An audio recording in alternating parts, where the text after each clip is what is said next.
Olá, bem-vindos ao episódio 15 do Novem Talks. Para quem não me conhece, eu sou Maria Marmude, arquiteta, designer de interiores e fundadora da Novem Design. Aqui discutimos como a inteligência artificial está transformando os fluxos de trabalho, ampliando a criatividade e redefinindo a forma como projetamos. A cada episódio, trazemos conversas inspiradoras com especialistas da área criativa que estão moldando o futuro do design. Hoje eu tenho o prazer de apresentar a nossa convidada, Bárbara Lorenzoni.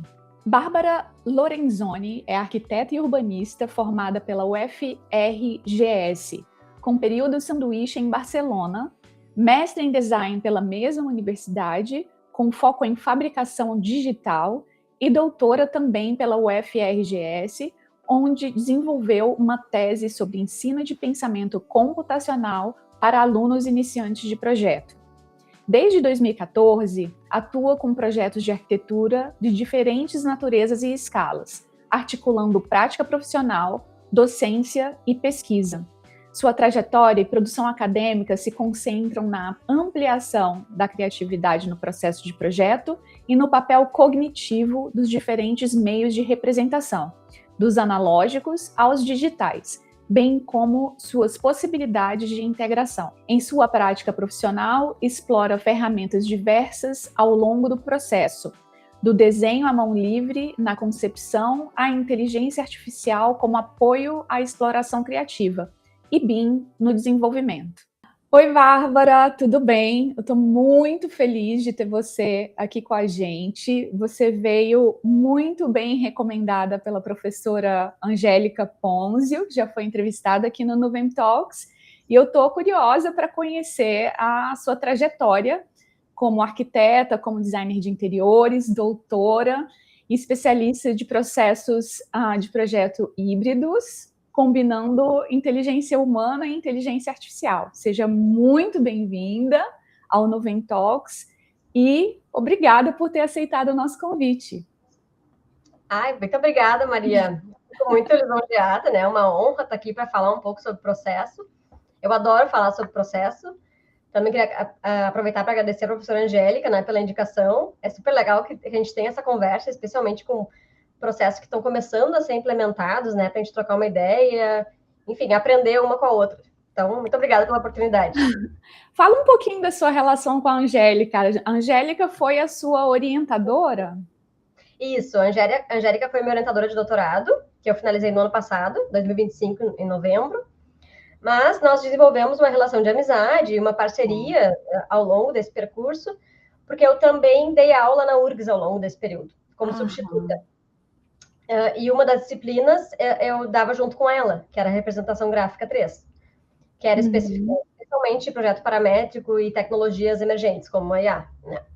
Então, a gente criou diferentes frentes de parceria, né? Tem a parceria da tese, tem a parceria das aulas, e junto a gente começou a publicar artigos. Então, a gente criou uma parceria de múltiplas facetas, assim, né? Então, essa é a minha relação com a Angélica atualmente. Muito legal, professor. Eu sou grande admiradora da Angélica, acho o trabalho dela incrível, também muito conectada com a questão do processo de projeto e a forma como ela ensina é realmente espetacular. Bom, então, vamos começar contando para os nossos convidados um pouquinho da sua trajetória. Como que foi que você começou essa trajetória como arquiteta e como que foi esse desdobramento até agora o seu doutorado? Você terminou o doutorado quando? Foi ano passado? Ano passado, em novembro. Ano passado. Então, conta aí pra gente um pouquinho sobre a sua trajetória. Então, eu me formei em arquitetura, né, pela URGS, me formei em 2014. E, em seguida, eu já comecei a trabalhar em diferentes escritórios, assim. Eu demorei um tempo para começar a trabalhar como autônoma, né? Mas isso foi bem legal, porque foi interessante observar como diferentes escritórios trabalhavam, né? E quais eram os processos de cada um e tal. Aí depois eu comecei a atuar como autônoma. Em 2018 eu comecei o meu mestrado, que daí eu fiz no design. Era uma época que eu estava bem interessada em fabricação, em design mesmo, de imobiliário. Depois eu acabei criando uma marca própria. Isso tudo aconteceu meio que ao mesmo tempo. Enquanto eu estava no escritório... Imobiliário? Uau! Aí foi bem legal, porque eu aprendi bastante sobre o processo de fabricação. Depois foi aí que eu acabei me voltando mais para os interiores, porque daí do mobiliário eu ampliei, eu percebi que eu gostava de fazer mais coisas do que só o mobiliário, né? Só uma peça de mobiliário, por exemplo. Então eu voltei para os interiores. E daí que eu comecei a ter mais a minha linha, né? Bárbara Lorenzoni Arquitetura de projeto, que atualmente é de interiores e algumas reformas, né? De edificações. Bom, daí aí eu fiz esse mestrado, né, no design, e já emendei em 2020 com o doutorado, que daí eu voltei para arquitetura, né, daí que eu orientei com a professora Angélica a minha tese, que daí eu finalizei no ano passado. Então, minha trajetória foi mais ou menos assim, foi primeiro escritórios, depois minha carreira autônoma, depois mestrado e doutorado, andando em paralelo. E me parece que você esteve em Barcelona, não foi isso? Isso, durante a gravação, na graduação, eu fiz um ano lá em Barcelona, tipo uma graduação sanduíche. Ah, muito legal. Então, tem a ver com arquitetura, tem a ver com interiores, tem fabricação digital, processos. Estou muito curiosa. Especialmente pela parte que se conecta com interiores. Como a gente estava falando, a gente tem uma comunidade, inclusive você está no nosso grupo de WhatsApp, né? Tem 400 arquitetos estudando ali inteligência artificial juntos. Eu acho que vai ser ótimo para eles também conhecer a sua história. E hoje, como é que é? Você está com o seu escritório, você tem a sua marca, como que é a sua prática?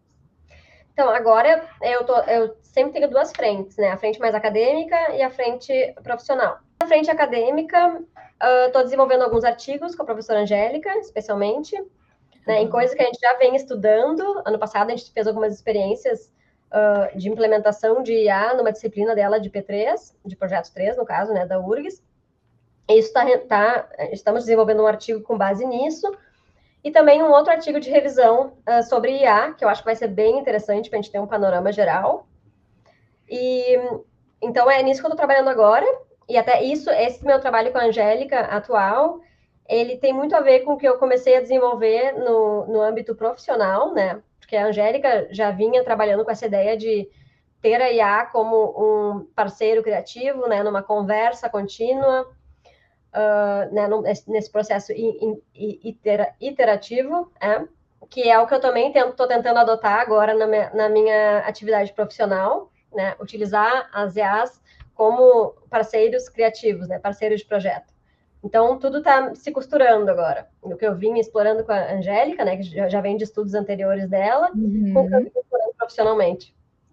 Fala pra gente no que você está trabalhando atualmente. Atualmente eu trabalho mais com interiores mesmo. Interiores e reformas de edificações residenciais, corporativas e comerciais. Eu gosto bastante de fazer arquitetura comercial. Assim. O mobiliário, a marca propriamente dita, assim, eu encerrei, né? Então, porque chegou um momento que eu vendia móveis, mas agora eu não vendo mais móveis. Mas o design de mobiliário continua presente nos meus projetos, porque eu projeto o mobiliário dos meus clientes, né? Então, eventualmente, dentro do projeto inteiro de interiores, tem alguma peça que eu desenhei. Exclusiva. Ah, que legal. Mas aí eu terceirizo a fabricação. Aí tá junto do pacote do projeto de interiores. Muito legal.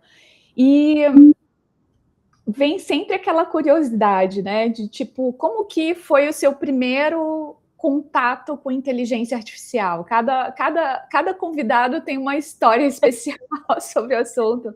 Queria saber como que foi isso, dentro dessa trajetória, quando é que você entrou em contato pela primeira vez com o IA? O meu contato com o IA foi obrigatório, né? Porque como eu era orientanda da Angélica, a Angélica sempre amou, claro.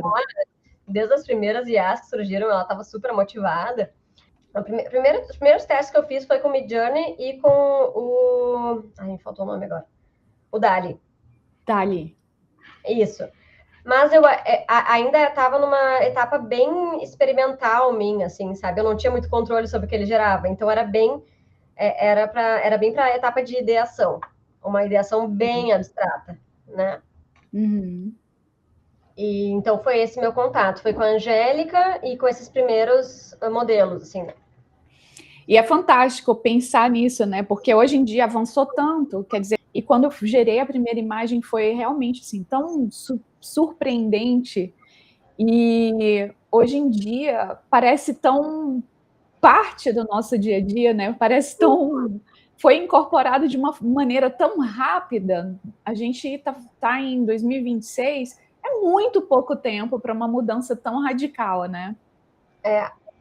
Sim, hoje em dia, para mim, ChatGPT e Gemini estão incorporados em toda a minha vida. Assim, tudo que eu faço, se eu puder terceirizar parte para eles, eu terceirizo. Sabe? Até explorar alternativas, né? Uhum. Então, fala um pouco sobre isso, assim, como que a inteligência artificial está incorporada no seu dia a dia do escritório? Assim, faz algum tempo que eu gosto muito de processo, né? Então, faz algum tempo que eu tenho um processo bem estruturado, que eu vou melhorando ele, conforme eu vou tendo dificuldades, especialmente, né? Vou passando por dificuldades, por desafios, eu vou tentando melhorar. Então, o processo ele é bem mastigadinho, por assim dizer, sabe? Tem várias etapas, que acho que dá para ver um pouco pelo meu Instagram. E como eu decompus bem o processo, isso tem bem a ver com a minha tese, que é a questão do pensamento computacional, né? Que é tu decompor um processo complexo, um problema complexo, em etapas mais factíveis, mais fáceis de administrar. E eu fiz isso com o meu processo de projeto de arquitetura. Então, eu decompus em etapas. E quando a IA surgiu, né? E atualmente ainda, eu vou experimentando usar a IA em cada uma dessas etapas. Daí eu consigo ter controle ao longo do processo. Vou começar pelas ferramentas. Quais são as ferramentas que você usa hoje no seu escritório? Eu sou louca por ferramentas, né? Eu sou muito curiosa e eu tenho um pouco de, enfim, como eu já estudei muito representação e eu sei que a representação influencia muito a criatividade, que é um assunto que eu me interesso muito também. Eu tenho muita curiosidade de experimentar como aquela ferramenta vai interferir no processo. Então, isso não só com a IA, né? Eu já comprei óculos de realidade virtual para os clientes terem uma experiência imersiva no espaço, ver se eles percebiam aquele espaço de maneira diferente, se facilitava, se não facilitava. Eu trabalho muito com desenho à mão, já fiz experiências com colagem também ao longo do processo, também manual. Comprei mesa digitalizadora para ver se o desenho na mesa seria equivalente ao desenho à mão, ou se ele teria algum tipo de vantagem ou desvantagem. Então, eu adoro esse tipo de comparação. Então, quando a IA começou a ser mais aplicada, né, e eu comecei a ter um pouco mais de domínio sobre ela, entender especialmente como ela funcionava, porque antes de eu entender como ela funcionava, eu não conseguia usar direito. Ela gerava coisas que não tinham muito a ver com o que eu queria, ou ela mudava todo o projeto. Então, eu, não conseguia aplicar. Depois que eu comecei a entender melhor como ela funcionava, eu consegui aplicar em diferentes estágios desse meu processo. Certo. Entende? Por quê? Porque eu sei o que eu quero em cada etapa. Eu quero explorar isso. Então, é aquilo que eu peço para IA. Aí, claro, várias vezes não dá certo de cara, eu tenho que arrumar o prompt, né? Tenho que decompor mais ainda o processo, que é uma coisa que eu vou mostrar mais para frente em umas imagens. Legal. Então, eu uso a IA em vários momentos. Desde layout até anteprojeto, assim. E até Legal. antes disso, até a etapa de referências, eu uso a IA. Bom, então eu acho que a gente pode falar sobre processo, né? Que tá todo mundo. Eu estou, pelo menos, muito curiosa para entender um pouco mais sobre o seu processo. Como que é? Você pode mencionar as ferramentas que você usa, quais são os workflows e os desafios em incorporar essas ferramentas num processo que já existia. Teve alguma coisa que foi modificada no seu processo original, por exemplo, por causa das capacidades da IA? Você adaptou um pouco mais? Fala um pouco sobre isso. A principal coisa que aconteceu quando eu comecei a usar IA foi que eu tive que decompor mais o processo. Então, tinha etapas que, especialmente na etapa que eu estava gerando o espaço 3D, que eu gerava de uma maneira mais inconsciente, né? Eu ia testando coisas, vendo o que ficava legal, o que não ficava, o que funcionava, o que não funcionava. E para eu conseguir que a IA me ajudasse nisso de uma maneira mais controlada, eu tive que realmente parar para pensar, tá, mas o que eu estou fazendo, sabe? O que eu estou tentando fazer quando eu mexo no forro, quando eu mexo no piso, quando eu insiro um outro bloco de imobiliário? O que eu estou buscando, sabe? Então, isso foi o que a IA, principalmente o impacto que a IA teve no meu processo. Uma maior conscientização do que eu estou querendo fazer. Isso também aconteceu na etapa de 2D, que eu vou falar um pouco mais para frente. De alguma forma eu sinto isso também no meu processo. Eu acho que antes a gente tinha, né, com o ensino da faculdade, experiências em outros escritórios, você entende o processo, você conhece o processo, mas você não decompõe o processo em etapas descritas, porque não era necessário, né? Você simplesmente fluía ali quase que intuitivamente entre uma etapa e outra. Você sabia quais eram as atividades. E agora, com os processos conectados com inteligência artificial, esse entendimento da decomposição de cada parte do processo em pequenas tarefas que precisam ser descritas, né? Aumenta um pouco a complexidade, ou seja, você tem que ter um trabalho a mais de ter esse entendimento do processo de uma forma mais descritiva. É muito interessante, né? Porque você tem que colocar em palavras o que você está tentando fazer. E colocar em palavras é pensar exatamente sobre o que você está tentando fazer, que foi o que você acabou de falar, né? Eu gosto muito disso. E isso foi um grande, assim, turning point na minha vida, né? Nos primeiros contatos que eu tive durante a graduação. Com o processo, no final da graduação, nos últimos projetos que eu tive, com um professor que também trabalhava com processo computacional e criatividade, que eu me dei conta de que tinha como ser criativo com um processo estruturado, sabe? Que a criatividade não era um processo intuitivo, uma luz que baixava, né? Um sonho que tu tinha. Claro que às vezes a gente tem, né, insights, mas para ter insights a gente tem que estar bem imerso no processo, né? Para vir aquela ideia muito boa que resolve o nosso problema. Então eu tive esse primeiro contato com um processo criativo mais estruturado. E para mim a IA entra bem aí, sabe? Ela consegue exponenciar muito a criatividade do processo. Mas, claro, desde que a gente tenha ele estruturado e tenha noção, né? Tenha consciência do que a gente quer em cada etapa, né? Do que a gente está pedindo para ela. Eu sou a louca do processo, então estou bem curiosa para saber como é que é o seu. Uma coisa que eu acho importante falar também sobre criatividade, né? Porque a gente fala bastante em criatividade, eu falo bastante em criatividade, e muitas vezes o conceito de criatividade não está claro, né, para as pessoas. Então, de uma maneira bem resumida, assim, o que é criatividade? É a capacidade de gerar muitas ideias, né? E a capacidade de gerar ideias originais e diferentes. Entre outros, né? Outras definições, né? Dependendo do autor, tem uma outra definição. O valor das ideias, enfim. Mas, de um modo bem geral, é a quantidade de ideias e ideias originais. E nisso, eu acho que a IA, essa definição ilustra bem como a IA pode ser útil para nós, para a criatividade. Porque a IA é capaz de nos dar muitas ideias muito rápido, né? E também ela é capaz de nos dar ideias muito originais, porque a IA funciona, para mim, como um parceiro criativo. Ela é uma pessoa não, né? Um agente, digamos, que pensa ou busca, né, referências diferentes das minhas. Então, claro que as ideias que ela vai gerar são diferentes das minhas. Isso é muito bom, porque é um jeito de eu ter ideias como se fosse além das ideias que eu teria normalmente. Então, por isso que eu acho a IA tão importante, né? Só, claro, a gente tem que entender como que a IA funciona para conseguir usar ela direito, né? Muita gente fala que a IA gera ideias genéricas, e isso tem muita fundamentação, porque a IA, pelo menos a IA, o ChatGPT e o Gemini, né, que funcionam de uma maneira subsimbólica, né, que é a IA que trabalha por padrões. Então, ela se baseia em uma grande quantidade de dados e ela detecta padrões e estatísticas dentro daqueles dados, e a partir disso ela consegue inferir qual é a ideia mais provável que tu está pedindo para ela. Mais ou menos isso, sim, né? Então, claro que vai ser genérico, porque ela busca o padrão dentro de todos aqueles dados. E exato. A média, né? Exato. Então, o objetivo dela é ser genérica, né? Só que para a gente fugir dessa ideia genérica, a gente tem que saber o que a gente quer, a gente tem que conduzir ela, né? A gente tem que conseguir colocar regras dentro da busca dela, né? Para que ela gere ideias dentro daqueles limitantes que a gente está considerando.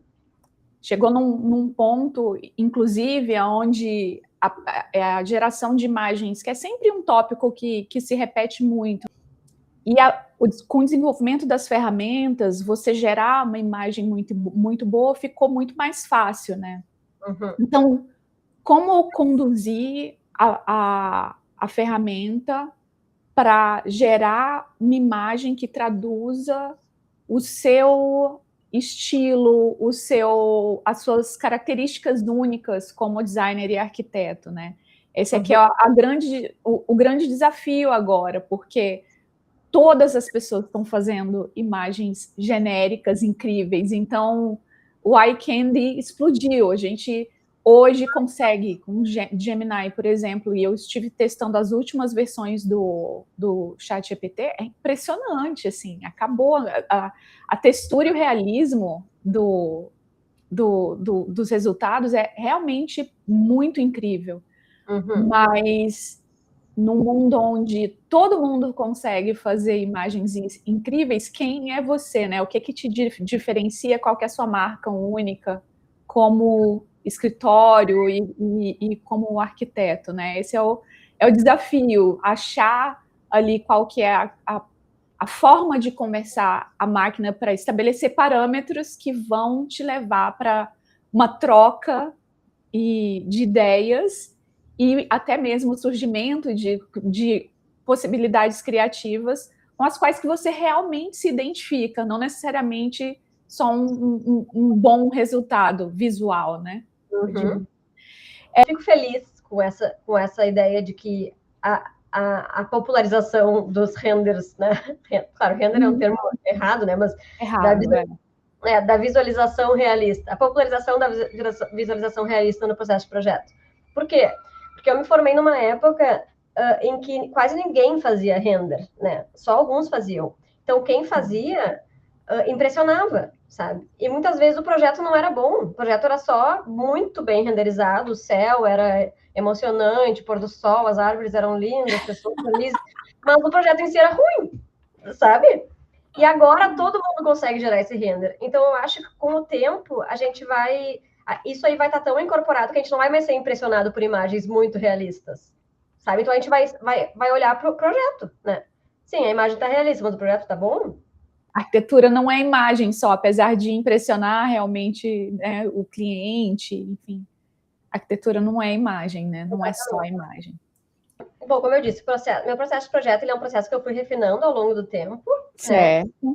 Uhum. E atualmente eu tenho utilizado o ChatGPT, especialmente ChatGPT e Gemini, como se fosse um parceiro de projeto mesmo, né? É um processo bem iterativo e por isso que eu uso essas duas plataformas, porque eles me ajudam ao longo de todo o projeto, né? Não é só uma geração de imagem que pronto, acabou. Não, eu gero a imagem, eu transformo a imagem, então eu uso para diferentes coisas, para gerar, para transformar, para converter. Às vezes eu quero converter uma imagem preto e branco em uma imagem colorida, né? Certo.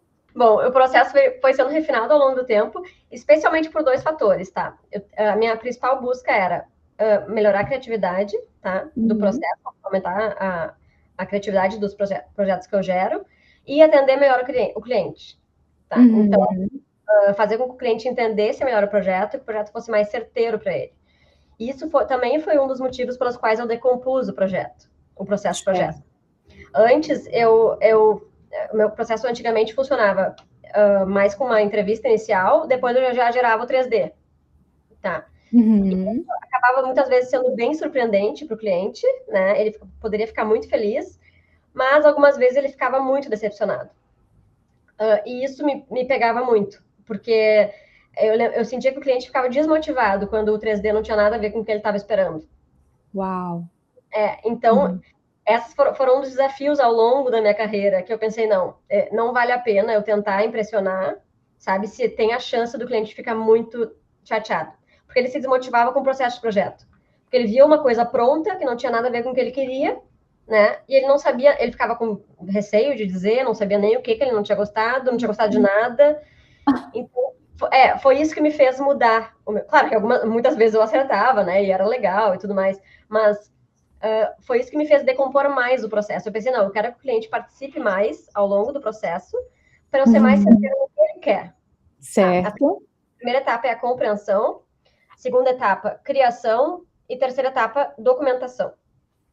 Na compreensão, como o nome diz, eu tento compreender, né, tudo. Então, o espaço.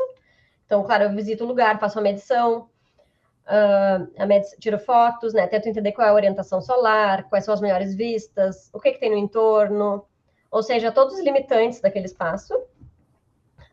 E pré-existências, né? Que às vezes o cliente quer manter, ou né, pré-existências que não tem como remover, né? Sim. E ao mesmo tempo entender o cliente. Então eu preciso entender quais as necessidades desse cliente, quais as funções que ele quer no projeto, contemplar, né? Quais atividades, qual o estilo de vida dele, se ele gosta de receber amigos em casa, se ele gosta de espaços integrados, um trabalhando, o outro almoçando, o outro vendo TV, ou se ele prefere cada um no seu canto, mais reservado. Uhum. Então, é uma etapa que eu tenho que entender o cliente, né, as necessidades dele, e ao mesmo tempo o perfil no sentido de estilo. Então, o que ele gosta visualmente. Né, se ele tem um estilo um pouco mais clean, se ele gosta de uma coisa um pouco mais rústica, mais industrial. Então, é isso que acontece na etapa de compreensão. Bom, então isso é a etapa de compreensão. Então, eu entendi o espaço, seus limitantes e potenciais, entendi o cliente, suas necessidades e seus estilos. Seu estilo, né? Suas preferências. Depois disso, eu passo para a etapa de criação. A criação eu divido em 3 blocos. O primeiro bloco é o estudo preliminar 2D, que é no qual eu faço estudos à mão livre, geralmente, né? Tradicionalmente eu faço à mão livre, de planta baixa. Então, Layout. Layout, que eu vejo como é melhor distribuir aquelas funções. E além disso, eu penso em estratégias para cada área da planta. Então, por exemplo, aqui eu imaginei um forro rebaixado, aqui eu imaginei um revestimento diferente, aqui uma bancada. Então, eu visualizo essas estratégias, né? E mostro para o cliente também o que eu pensei em cada lugar. E isso é importante dizer também. Eu sempre, uma coisa que voltada à criatividade, que eu fiz no meu processo foi... eu sempre faço, no mínimo, 3 alternativas de planta baixa. E eu tento fazer com que elas sejam muito diferentes. Então, eu tento passar, assim, de fora para dentro, sabe? Então, por exemplo, e mesmo que eu ame a primeira alternativa, fiz uma planta baixa, ficou ótima, tá tudo redondinho. Não, mas eu vou fazer outras 2. E aí eu tento, por exemplo, inverter, eu forço mesmo. Eu vou inverter, nessa outra alternativa, eu vou inverter sala de estar com jantar, sabe? Ou vou inverter cozinha com sala de estar. Ou se as coisas são muito fixas, tô falando só de residencial aqui, né? Porque é mais familiar, mas isso também em lojas. Eu vou inverter a posição da TV ou do sofá, quando o layout é mais fixo, assim. Então, eu tento gerar alternativas de configuração espacial diferente, porque muitas vezes surgem ideias muito boas, mesmo que eu já tivesse apaixonado pela ideia inicial. E isso eu vi muito na faculdade também, os alunos muito apaixonados pelas primeiras ideias. E eu falava para eles, né, gerem outras ideias, porque muitas vezes as outras ideias vão ser melhores, ou vão dar insights que vocês vão incorporar essa ideia inicial. Então, eu tento sempre fazer 3 alternativas. E mudando especialmente zoneamento, circulação, ou né, vou fazer um teste com zonamento assim, com essa ou essa adjacência, vou fazer outro teste com a circulação centralizada, ou não, vou fazer um núcleo, né, circulação periférica. Então, eu tento variar as alternativas de layout. Bom, e apresento para o cliente, né, as alternativas, sempre indicando qual que eu acho mais adequada, né, mais funcional, e as soluções espaciais. Aí discuto com o cliente, ele pede modificações, né, a gente adapta, e a partir disso, sim, eu passo para o 3D, para tudo preliminar 3D. Aí em seguida, então, eu passo aprovado, né, o layout e algumas das estratégias espaciais, a gente passa para o estudo preliminar 3D. E daí é a etapa que eu proponho o espaço mesmo. Então, daí é como a gente vai visualizar aquele espaço tridimensional. Claro que é importante dizer que muitas vezes eu começo a fazer o 3D e percebo que tem ideias que no layout pareciam boas, mas no 3D não ficam tão boas. Mas geralmente são ajustes pequenos, sabe? Tá. Por exemplo, pensando no meu último projeto que eu fiz, a geladeira estava de um lado e no 3D eu vi que ficava melhor do outro. Então não foi assim que tudo mudou, né? Só um detalhezinho, que ela ficava mais discreta. Então, eu gero 3D. Aí no 3D, o que eu estudo? Eu estudo composição visual, basicamente. Então, isso que eu vou mostrar um pouco melhor depois com a IA. E isso foi uma coisa que eu racionalizei, especialmente por causa da IA. Então, eu estudo agrupamentos visuais, onde que eu vou rebaixar forro, onde que eu vou mudar piso, onde que eu vou colorir, onde que eu vou deixar mais neutro. Legal. Eu também exploro linguagem de mobiliário. Então, se o mobiliário vai ser mais sólido, se ele vai ser mais leve, né? Se ele vai ser mais vazado, isso depende muito do perfil do cliente. Se vai ser prateleiras abertas, que o cliente coloca objetos soltos, ou se vai ser um armário fechado, né? O que mais que eu exploro? Então, é composição, linguagem e estilo, né? Qual vai ser a materialidade daquilo? Que um pouco eu já captei, né? Na etapa de compreensão e quando eu mostrei as estratégias para o cliente. Então, a partir disso, eu gero as imagens tridimensionais, né? Renderizadas, realistas, e faço a reunião com o cliente. Aí, em cima daquilo, a gente discute. Ainda é uma ideia meio genérica. Então, tem um piso cimentício, por exemplo. Eu não sei se é piso de cimento queimado, se é porcelanato, se é... né? Sim, microcimento. Exato. É mais uma ideia visual, de materialidade e tonalidades, né? Aí, a partir disso, então, bom, o cliente aprovando, fazemos modificações, se necessário e tal. Passamos para a etapa de anteprojeto, que é a última etapa da criação. A criação é a parte que mais tem participação do cliente, assim, né? Que eu mais preciso de retorno constante dele. O anteprojeto é a última etapa desse grande bloco, que é o zoom no projeto. Daí sim, é ver se vai ser porcelanato, se vai ser... Especificações. Exato. Tudo bem, gostamos da cozinha, sim, mas qual é o puxador? Qual é... Aqui é gaveta, é porta, né? A cuba embutida é de sobrepor, torneira de bancada ou de parede. Então, é um zoom, né? Nessa etapa também acontece alguns testes de cor, né, de material, de textura, e também as dimensões. Daí, claro, eu vejo se aquela bancada está da altura adequada para o cliente, se aquele espaço de circulação também. Eventualmente, a gente faz simulações, né, para o cliente ver se para ele fica confortável aquilo. Claro que eu trabalho com ergonomia, né, mas às vezes, projetos interiores, muitas vezes a gente tem limitações. E eu gosto que o cliente esteja bem consciente, sabe? De como que vai ficar. Então, bom, aprovado o anteprojeto, aí sim passamos para a etapa de documentação. Daí é uma etapa mais braçal mesmo, né? Minha, digamos, no qual eu gero toda a documentação do projeto executivo. Para a construção, construir e demolir, né? Planta de pontos elétricos, hidráulicos, de gás, etc. O que mais? Planta de revestimentos, cortes, fachadas. E também um bloco de projeto executivo e um bloco de detalhamento. Tem o detalhamento do que vai ser fabricado sob medida, né? Então, marcenaria, serralheria, vidraçaria, né? Pedras. Então, esse é o meu processo de projeto. O que tu acha de mostrar agora como que eu tenho trabalhado com IA dentro disso? Eu acho ótimo, tá todo mundo curioso. Tá. Então, vou falar um pouco sobre o meu processo de projeto, né? Assim como eu já descrevi, são 3 etapas. A primeira etapa é a compreensão, que eu entendo o espaço e o cliente. E agora eu vou falar um pouco como que eu tenho tentado inserir a IA dentro do processo, né?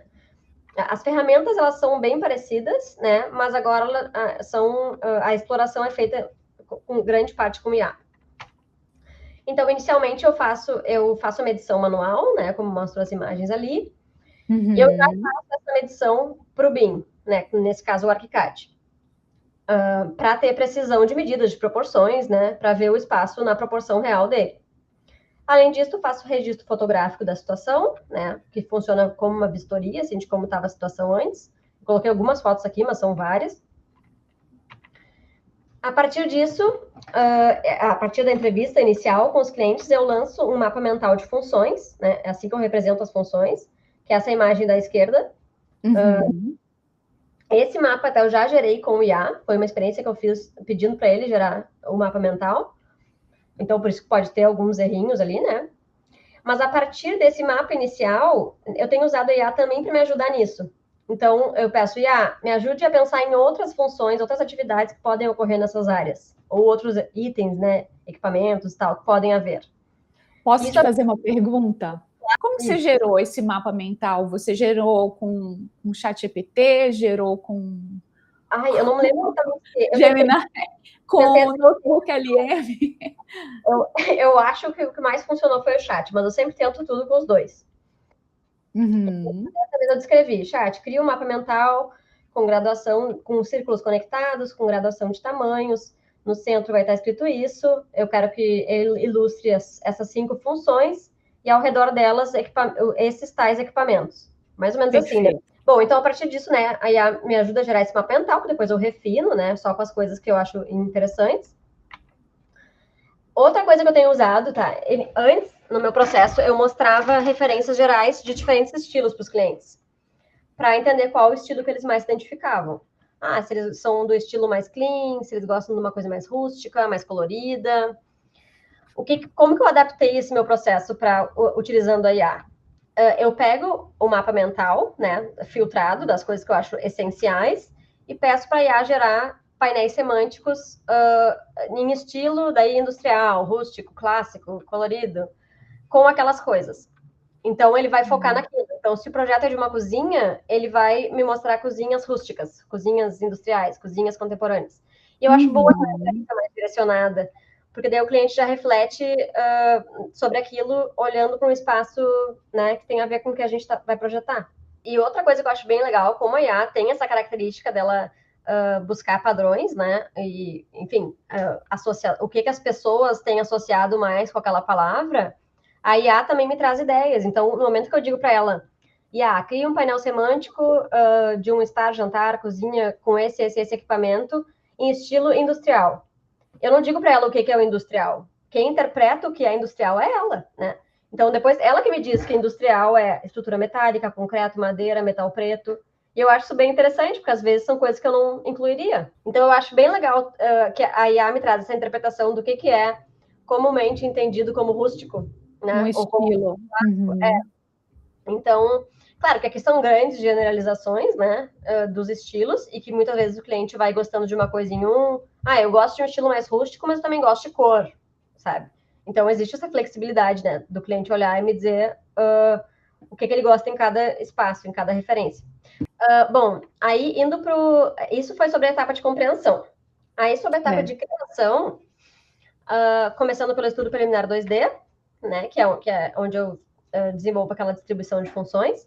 Primeiro defino as diretrizes, como eu já disse, depois gera os layouts.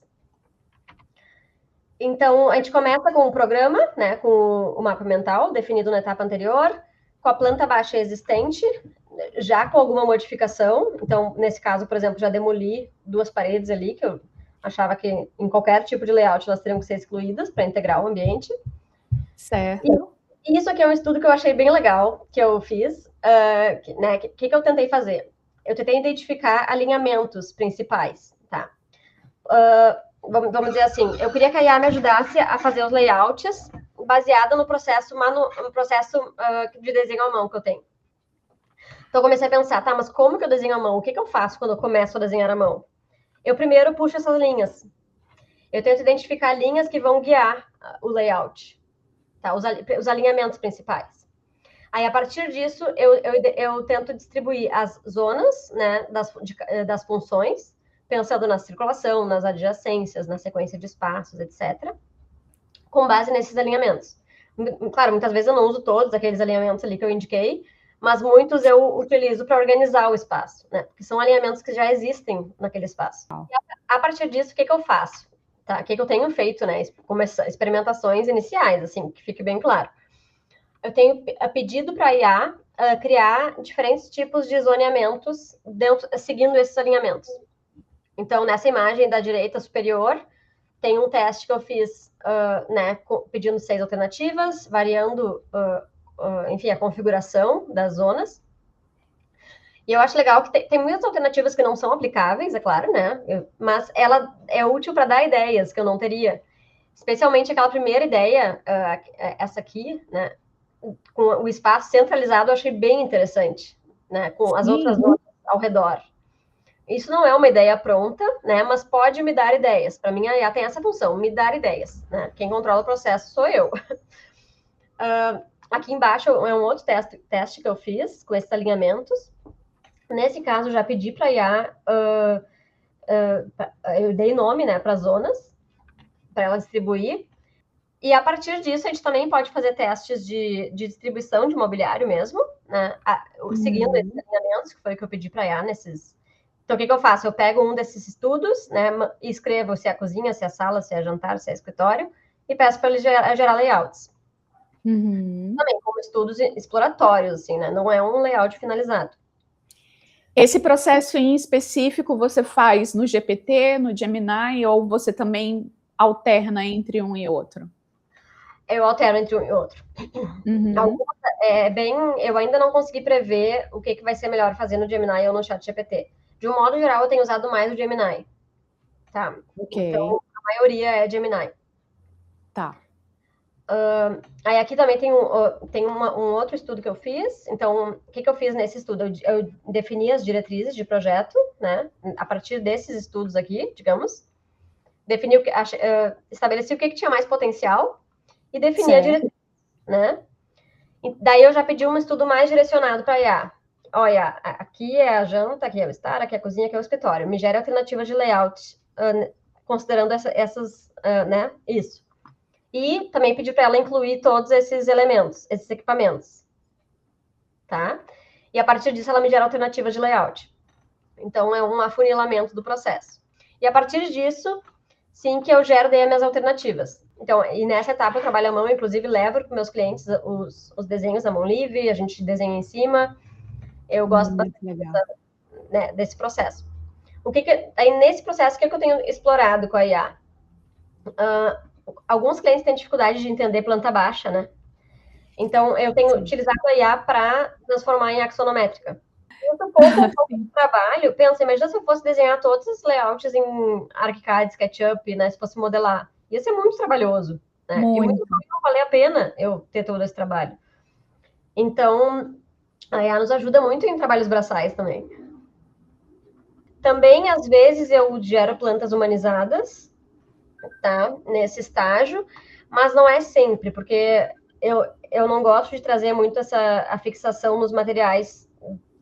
Eu gosto de discutir mais isoladamente o funcionamento da planta baixa. Aham. Mas a IA Ok. também funciona e ela gera espaço super, né? Olha só essa axonométrica, tá, praticamente tudo tá realista, né? Eu poderia ter refinado ela para ficar exatamente como projeto, mas eu não fiz isso, tá? Eu trouxe mais como exploração mesmo.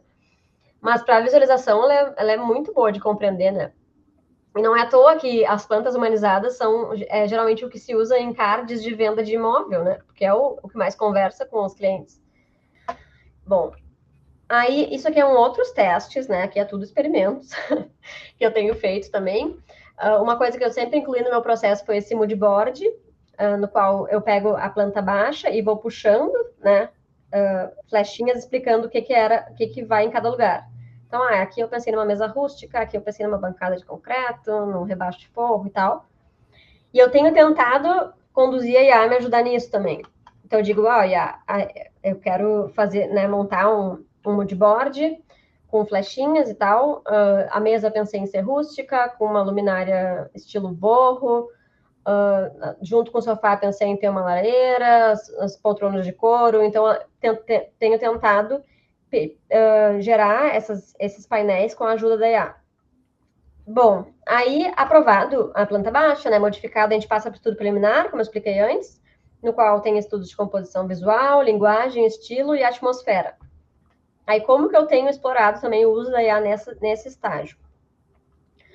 A partir da aprovação do modelo da planta baixa desenhada à mão livre, eu passo para o modelo, eu volto, né, para o modelo BIM, que eu tinha já passei o levantamento para o BIM, desenhei à mão, né, agora junto com a IA, eu volto para o BIM para desenhar o 3D. Aí nesse estágio eu modelo de uma maneira bem simplificada, vamos dizer assim, com os bloquinhos do ArchiCAD mesmo, para gerando imagens mais ou menos como tá aqui. É o white model. Uhum. E daí, de novo, isso é importante a gente saber. Para mim e para IA não se fixar, eu prefiro ver o modelo branco. Porque se o modelo tiver alguma cor, a IA já vai achar que eu queria madeira ali onde está marrom, eu queria concreto onde está cinza. Definitivamente, é. Sabe? Então, assim, modelo branco, para ela não ter nada, não tem pistas de qual é a materialidade daquelas coisas. Porque eu ainda não defini a materialidade, né? Alguns estudos de linguagem imobiliária que eu pedi para a IA fazer. Então, eu pedi para ela gerar 4 alternativas de diferentes linguagens. Uma mais sólida, uma mais leve, outra mais detalhada e outra mais orgânica. E ela gerou essas 4 imagens. Que eu achei bem interessante, porque a gente vê como os espaços ficam diferentes, né? Pode parecer mais leve, mais pesado, mais antiguinho, mais high-tech, né? Então, isso pode ser... eu tenho usado para mim, no meu processo, mas a gente poderia também mostrar para o cliente, para ver o que ele se identifica mais. Claro que nem sempre a gente vai adotar toda a estratégia, né? Copiar e colar, assim, tu vai adotar partes, né? Aí que vem o julgamento do arquiteto, ver o que ele vai adotar, o que ele não vai adotar, o que ele vai usar só como inspiração, né? Outro estudo que eu acho bem legal é de agrupamento visual, né, de zonas funcionais. Nesse caso, por forro e iluminação. Então, a gente estuda na faculdade, né, princípios de agrupamento baseado na percepção visual, os princípios da Gestalt, né, de similaridade, proximidade, continuidade, fechamento, enfim, tem vários. E eu tenho explorado, isso é uma daquelas coisas que eu falei que eu fazia inconscientemente durante o projeto, e eu decompus para pedir para a IA, né? Eu tenho explorado pedir para ela fazer essas simulações para mim. Então, eu peço, estude agrupamento, tem um prompt certinho, né? Mas estude agrupamentos visuais, modificando apenas o forro e iluminação. Então, para dividir ou integrar zonas funcionais. Então, por exemplo, nessa imagem aqui, a gente não tem diferenciação de forro, né? Então, todas as zonas estão no mesmo ambiente. Mas em arquitetura, a gente sabe que às vezes a gente, principalmente em exemplos como desse projeto, eu quis integrar tudo para o espaço ficar amplo, mas eu ainda quero ter uma diferenciação de zonas. Eu quero que a pessoa entre naquele espaço amplo e ela consiga olhar e identificar. Aqui está acontecendo uma coisa, aqui está acontecendo outra, né? Aqui é estar, aqui é jantar. Então, isso que é o agrupamento visual. Então, por exemplo, nessa imagem de baixo, a IA sugeriu esses dois rebaixos de forro separando essas duas zonas. Que seria estar, escritório, e aqui jantar, cozinha. E aqui, essa que foi uma mais aproximada a que eu adotei, que é essa área de sanca, no caso, né? De forro mais rebaixado aqui na circulação e na cozinha no jantar, com o estar mais amplo. Tem outros estudos também com o mesmo princípio. Até ele colocou aqui, ó, os princípios de agrupamento da Gestalt. Eu sou fascinada por isso, assim, como a mudanças sutis conduzem nosso olhar, assim, né? É impressionante. E nesse aqui ele testou também fazer todo o teto mais escuro, meio contínuo, assim. Legal. Então, outro estudo de agrupamento que eu fiz também, além do forro, né? Eu selecionei aquele forro com esse rebaixo aqui, foi de agrupar por cores e materiais. Também dá para agrupar, também tem um pouco de contraste, né? Alguns estudos ele usou um pouco desse agrupamento por contraste. O que significa agrupar por cores e materiais? O olho também vai tender a entender aquilo, cada espaço como um ambiente, se os materiais e cores forem semelhantes, né? Isso tanto para um ambiente todo integrado, que a gente quer que nada seja distinguido, quanto para um ambiente que a gente quer que a pessoa olhe e entenda que são coisas diferentes. Acho que essa ideia aqui está bem literal, por isso que eu trouxe ela. Eu gostei muito dessa opção. Eu queria muito ser funciona muito para corporativa, por exemplo, porque é isso, né? Você cria umas zonas, né? Então, você tem a zona de lounge, você tem uma zona de trabalho, eu já estou aqui, eu aplicaria essa para o projeto que eu tenho agora. Eu até seria legal mostrar um exemplo comercial, mas agora eu estou sem projeto comercial. Mas não tem problema, mas muito legal. Então, aqui, por exemplo, a gente tem essa materialidade mais bege, né, mais clarinha no estar, e mais cinza metálica na cozinha. Aqui a gente tem essa faixa toda aqui, desses elementos, né, de madeira, que criam um agrupamento de todo o ambiente, né? A ideia era reforçar aquilo ali como um grande ambiente. Então, isso acho que reforça bastante, assim, a gente saber qual é a nossa intenção, né? Esse processo me gera muitas ideias, né? Mas, de novo, uma consciência do que a gente quer. Outra opção de exploração que eu também tenho experimentado, que eu acho bem legal, é testar o mesmo ambiente com diferentes estilos ou diferentes sensações. Nesse caso, ou até com temáticas. Nesse caso aqui, nessa prancha, eu testei diferentes estilos. Estilo minimalista, daí ele que dá uns nomes, né? Ele deu esse nome, estilo contemporâneo japonês, estilo rústico, estilo clássico, estilo industrial. Esse aqui foi um dos testes que eu fiz. Eu tentei fazer ambientes que tivessem a cara de diferentes diretores de cinema. Esse aqui foi o Almodóvar. que eu achei que ficou bem a ver com a luva. E aqui eu testei, que eu também achei bem legal, testar com sensações. Alguns são sensações, outros são mais descrições. Então, nessas imagens aqui, eu pedi para ele criar aquele ambiente com estilo mais neutro, mais clean, mas com um toque de cor. Certo. Então, é isso que ele fez, que eu achei que ficou bem legal. Então, isso eu acho bem legal, porque, de novo, assim como o painel semântico, quando eu peço vibrante para ele, eu não sei exatamente o que eu estou pedindo. Ele que vai me dizer o que é vibrante. Ele me diz que uma cor é vibrante, que texturas coloridas são vibrantes, que metálico é vibrante. Então, eu acho bem interessante isso, porque eu acabo descobrindo o que pode trazer vibrância para aquele espaço. E nesse aqui eu testei, pedi para ele deixar o espaço mais aconchegante. E aí, de novo, eu vejo quais são as associações que o aconchego. Aí, bom, aí a partir disso, o que eu faço, tá? Então, estabeleci as estratégias que eu vou, né, adotar no projeto. Aí, para eu gerar as imagens realistas, né, a visualização realista a partir da IA, aí eu preciso ter um modelo bem definidinho. Então, eu modelo tudo no ArchiCAD, como está nessa imagem aqui. Certo. Eu coloco inclusive plantas, porque eu gosto até de controlar onde é que vai ter planta. Ai, ai. Então, o lustre mais como eu quero. Por quê? Porque pode ser até que a IA acerte em uma imagem, mas para eu gerar vários pontos de vista com a planta no mesmo lugar, com o lustre certo, é um pouco mais difícil. Então, por enquanto, talvez no futuro ela fique mais refinada nesse sentido, mas por enquanto eu tenho preferido daí eu modelar, né, e pedir para ela renderizar, para ela gerar, desculpa, renderizar, é automático, né, mas gerar a imagem, a visualização realista. Aí, a partir também dessa visualização realista, a gente também pode inserir elementos de decoração. Aí você vai adicionando mais detalhes. Exato. Aí, por exemplo, eu posso pedir, só que eu sou bem intencional, coloque almofadas cinzas na poltrona de couro. Por quê? Porque eu quero que esse ambiente seja mais cinza, para ele ser lido como um ambiente. Coloque um tapete, né? Então, aqui eu sou um pouco mais, né? E, além disso, eu também daí posso pedir para a IA simular usos, né? Inserir elementos de ambientação, um cachorrinho, uma pessoa tomando um chá. Ali ele colocou uma pessoa fazendo churrasco, né? Para ilustrar o espaço sendo usado, conversando com uma outra pessoa. E um outro ali dentro usando o escritório. Então, o que eu acho legal daí é a gente ser bem intencional, sabe? Não pedir só para ela ir, né? Insira elementos de ambientação. Bom, aqui então é uma geração de planta humanizada, né? A partir daquele 3D mais definido. Que também eu peço para ela, nesse estágio, eu peço para ela não mudar nada, só adicionar materialização, porque já é um estágio que as coisas estão bem definidas.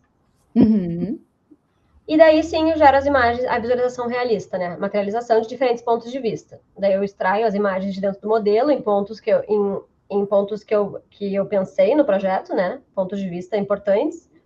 E peço para ela gerar aquela visualização mais realista.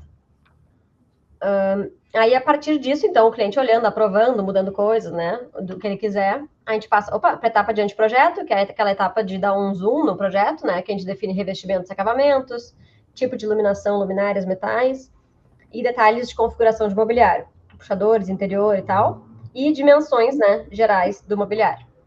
E nesse estágio também, eu tenho conseguido inserir a IA em simulações como essa. Porque antes, o que eu fazia? Eu mostrava referências. Uma referência de um puxador tal, outro puxador para o cliente, né?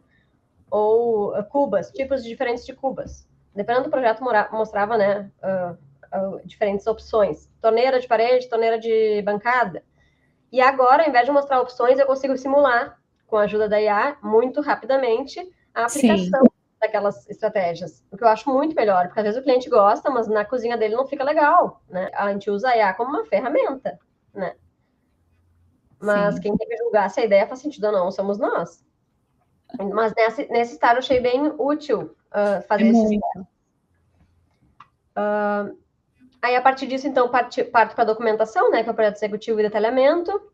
O executivo, daí, são todos aqueles desenhos, né, que daí eu faço dentro do BIM, as plantas e os cortes. Aí é importante dizer também, por isso que eu gosto de trabalhar mais à mão, né, etapa de layout e tal, porque o BIM, como ele contém muita informação, às vezes ele atrapalha um pouco a criatividade no início do projeto, né? Se tu começa a já ter esse detalhamento no início do projeto. Então, mas nesse estágio ele ajuda muito. né? Facilita muito extrair vários cortes, a gente entender se está tudo funcionando dentro do projeto. Aí eu também gero né, vistas de áreas molhadas, detalhamento de imobiliário, detalhamento de áreas mais críticas. Isso tudo muito facilitado pelo ArchiCAD, né? Pelo BIM, no caso. E é isso. E daí demos toda a volta no processo de projeto. Assim que eu vejo agora a IA sendo bem adaptada, né, ao processo de arquitetura, né? O arquiteto conduzindo e a IA auxiliando em determinadas atividades, assim. Então, Bárbara, agora que a gente viu o seu processo, entendeu, aliás, muito obrigada por trazer essa apresentação para a gente, porque eu acho que vai dar muito insight para designers e arquitetos que trabalham com inteligência artificial durante todo o processo, em todas as etapas. Eu queria perguntar para você essa nossa última pergunta. Que conselho que você daria para estudantes ou profissionais que não sabem por onde começar? Eu acho que o principal é não ter medo, né? Ir se aventurando e explorando, mas não de uma maneira cega, assim, explorando com critérios, né? Com senso crítico. E especialmente aproveitar essa oportunidade da IA para esclarecer o processo de projeto, né? Para entender o que tu quer pedir, o que tu quer pedir, sabe? Eu acho que isso, mesmo que a imagem dê errado, acho que esse exercício da gente tentar verbalizar o que a gente quer naquela imagem é o mais interessante. Porque, às vezes, ao externalizar, pode ser que as imagens que a IA gere não sejam úteis para mim, mas eu entendi o que eu estava querendo fazer. Então, eu acho que esse exercício fazer esse exercício, acho que é o maior conselho que eu posso dar, né? Ao tentar aprimorar o prompt para a IA, a gente está esclarecendo a nossa intenção. Bárbara, muito obrigada pela sua participação. Foi um prazer conversar com você, entender o seu processo, aprendi muito. Vou testar algumas das suas sugestões no meu processo também. Eu queria saber se, para quem quiser te conhecer melhor seu trabalho, conhecer, se tornar cliente ou como trocar ideia com você, onde está a sua presença nas mídias sociais, como que as pessoas podem te encontrar? Bom, depende do foco, né? Eu tenho meu lado acadêmico e meu lado profissional, né? Então, o meu Instagram é a rede que eu mais publico meus projetos, né? Meu processo de criação profissional, que é barbaralorenzoni.arc. Certo. Também tem um site, que é barbaralorenzoni.com, mas ele não está 100% atualizado. E para minhas publicações, né? Para os estudos, reflexões, principalmente no ResearchGate, que é também uma rede social, né? De acadêmicos. Acadêmica. Então, acho que essas são as principais frentes e lugares para me encontrar o conteúdo mais atualizado. Legal. E eu queria também agradecer muito a oportunidade, espero que tenha sido uma conversa, uma reflexão útil, interessante. Eu tento trazer uma coisa, porque eu acho que tem muita gente que diz que usa IA e mostra as imagens maravilhosas, mas, de novo, a criatividade, ela sempre foi tratada meio como essa caixa preta, né? Que a pessoa tem uma ideia incrível, agora tá melhor ainda, porque a IA tá ajudando naquela ideia que surgiu de uma maneira misteriosa. E eu tento quebrar esse mistério, sabe? Tanto para mim, para eu conseguir ter ideias melhores, quanto para meus alunos, quanto para, né, ajudar outras pessoas. Então, acho que mostrar exatamente como é feito, sabe? Como que a IA ajuda na criatividade. Essa é a minha intenção, assim, né? Tentar fazer aquilo ficar mais palpável para as pessoas. Mais real. Bom, gente, para quem quiser conhecer o Noventalks, a gente está no Instagram, @Noventalks, e também, claro, no YouTube, para você assistir esse episódio e outros episódios. Obrigada, pessoal. Vem com a nuvem.